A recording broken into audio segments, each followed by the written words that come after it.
எதிரியை காப்பாற்றிய புலி.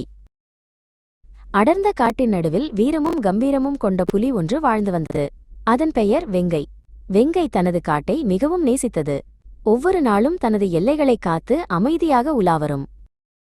ஒரு நாள் வேட்டைக்காரன் ஒருவன் வேலன் காட்டுக்குள் வழிதவறி வந்தான். அவன் காட்டின் அழகை ரசித்தாலும் இருட்டு வரத் தொடங்கியதால் பயப்பட ஆரம்பித்தான். வெங்கை தனது கூர்மையான கண்களால் வேலனை கவனித்தது.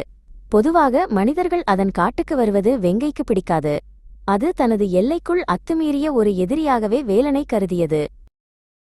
வேலன் இருட்டில் தடுமாறி நடந்தான். திடீரென்று அவன் ஒரு ஆழமான குழியில் விழுந்தான்.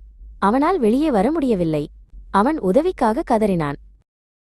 வேலனின் அலறல் சத்தம் வெங்கையின் காதுகளில் விழுந்தது.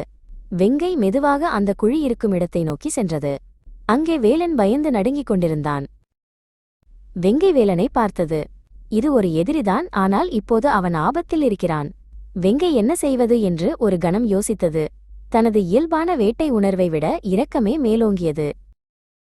வெங்கை ஒரு பெரிய உறுதியான கொடியை கண்டுபிடித்தது. அதை தனது வாயால் பற்றிக்கொண்டு குழியின் விளிம்பில் நின்றது. வெங்கை அந்த கொடியை வேலன் இருக்கும் குழிக்குள் மெதுவாக இறக்கியது. வேலன் முதலில் பயந்தான். ஒரு புலி தனக்கு உதவுமா? ஆனால் வேறு வழியில்லை. அவன் கொடியை பிடித்துக் கொண்டான்.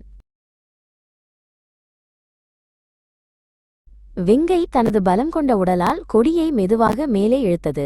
சிறிது நேரத்தில் வேலன் குழியிலிருந்து வெளியே வந்தான். அவன் நம்பவே முடியவில்லை. ஒரு புலி தன்னை காப்பாற்றியிருக்கிறது.